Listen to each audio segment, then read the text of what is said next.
அமெரிக்க ஜனாதிபதி ஒருவர் 9 ஆண்டுகளின் பின்னரே சீனாவுக்கு விஜயம் மேற்கொண்டுள்ளார். பீஜிங்கில் உள்ள மக்கள் மகா மண்டபத்தில் சீன ஜனாதிபதி ஜி ஜின்பிங் அமெரிக்க ஜனாதிபதி டொனால்டு டிரம்பை ஒரு நாட்டு தலைவருக்கு வழங்கப்படும் மிக உயரிய மரியாதையுடன் வரவேற்றார்.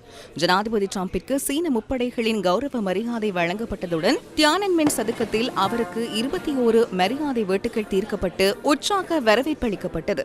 மக்கள் மகா மண்டபத்தில் இருதரப்பு பேச்சுவார்த்தைகள் ஆரம்பமானதுடன் ஜனாதிபதி டிரம்புடன் ராஜாங்க செயலாளர் மார்கோ ரூபியோ, திரைசேரி செயலாளர் ஸ்காட் பெசன் மற்றும் பாதுகாப்பு செயலாளர் பீட் ஹெக்ஸெட் உள்ளிட்ட உயர்மட்ட நிர்வாக அதிகாரிகளின் குழு இந்த பேச்சுவார்த்தையில் கலந்து கொண்டனர். அமெரிக்க ஜனாதிபதியின் இந்த சீன விஜயத்தில் உலகின் முன்னணி நிறுவனங்களின் தலைவர்கள் பலரும் கலந்து கொண்டமை ஒரு சிறப்பம்சமாகும்.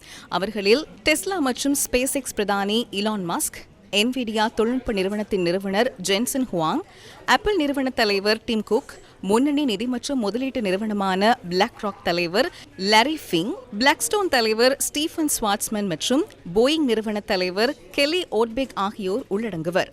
கருத்து முரண்பாடுகளுக்கு பதிலாக இரு நாடுகளும் இணைந்து செயற்பட வேண்டும் என இன்று நடைபெற்ற இருதரப்பு பேச்சுவார்த்தையின் ஆரம்பத்தில் சீன ஜனாதிபதி தெரிவித்தார். நமது இரு நாடுகளுக்கு இடையிலான வேறுபாடுகளை விட நாம் இணைந்து செய்யக்கூடிய விடயங்கள் அதிகம் என்று நான் எப்போதும் நம்புகின்றேன். ஒரு நாட்டின் வெற்றி மற்றைய நாட்டுக்கு கிடைக்கும் ஒரு வாய்ப்பாகும். எமது இரு நாடுகளுக்கும் இடையிலான உறவு சீராக இருப்பது முழு உலகிற்கும் நல்லது. சீனாவும் அமெரிக்காவும் இணைந்து செயற்பட்டால் இரு தரப்பினராலும் வெற்றி பெற முடியும். ஆனால் மோதல்களை ஏற்படுத்தி கொண்டால் இரு தரப்பினருக்கும் நட்டமே ஏற்படும். நாம் எதிரிகளாக அல்லாமல் பங்காளர்களாக இருக்க வேண்டும். நாம் ஒருவருக்கொருவர் உதவி செய்து இணைந்து முன்னேறி இந்த புதிய யுகத்தில் இருபெரும் நாடுகளாக எவ்வாறு சுமூகமாக வாழ்வது என்பதை கண்டறிய வேண்டும். ஜனாதிபதி ஜி ஜின்பிங் ஒரு சிறந்த தலைவர் என்றும் அவருக்கு மரியாதை செலுத்தும் வகையில் உலகின் உயர்மட்ட நபர்கள் மற்றும் வர்த்தக தலைவர்களுடன் தாம் வருகை தந்துள்ளதாகவும் அமெரிக்க ஜனாதிபதி தெரிவித்தார். இன்று என்னுடன் உலகின் மிகப்பெரிய வர்த்தகர்கள் குழுவும் வந்துள்ளது. நிறுவனங்களின் 2ஆம் அல்லது 3ஆம் நிலை அதிகாரிகளை வரவேண்டாம் என்றும் அதன் தலைவர்களையே வருமாறும் நான் கூறினேன். அவர்கள் அனைவரும் இன்று இங்கே இருப்பது உங்கள் மீதும் சீனா மீதும் கொண்டுள்ள மரியாதையாகும். இரு தரப்பினருக்கும் லாபகரமான வகையில் வர்த்தகம் செய்ய நாம் எதிர்பார்க்கின்றோம். உங்கள் நண்பராக இருப்பதையிட்டு நான் பெருமை அடைகின்றேன். சீனாவுக்கும் அமெரிக்காவுக்கும் இடையிலான உறவு மிகவும் சிறப்பாக அமையும் என்று நான் நம்புகின்றேன்.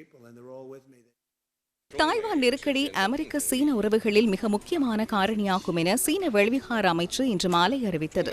இந்த பிரச்சினை முறையாக கையாளப்பட்டால் இருதரப்பு உறவுகளில் ஸ்திரத்தன்மை பேணப்படும் என இன்றைய பேச்சுவார்த்தையின் போது சீன ஜனாதிபதி வலியுறுத்தியுள்ளார்.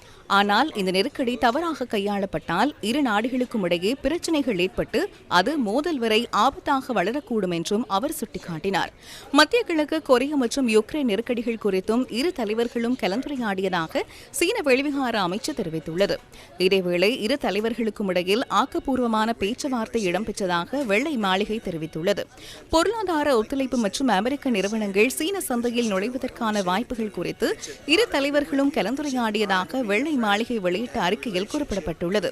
இருதரப்பு பேச்சுவார்த்தையை தொடர்ந்து இரு தலைவர்களும் பீஜிங் நகரில் உள்ள 600 ஆண்டுகள் பழமையான உலக பாரம்பரிய சின்னமான சொர்க்கத்தின் கோவில் பகுதியை பார்வையிட்டனர். இதற்கிடையில் டிரம்ப் மற்றும் ஜி ஜின்பிங் இடையிலான பேச்சுவார்த்தைகள் மூலம் சீன அமெரிக்க வணிகங்களுக்கு சாதகமான சூழல் ஏற்படும் என என்விடியா நிறுவனர் தெரிவித்தார். ஏற்கனவே இரு தலைவர்களுக்கும் இடையிலான உறவு மிகவும் சிறப்பாக இருப்பதாகவும் அது மேலும் வலுவடைந்து அனைவருக்கும் நன்மைகளை தரும் என எதிர்பார்ப்பதாகவும் அவர் குறிப்பிட்டார். இன்று மாலை சீன ஜனாதிபதி அமெரிக்க ஜனாதிபதிக்கான உத்தியோகபூர்வ அரச விருந்து உபசாரத்தையும் வழங்கினார்.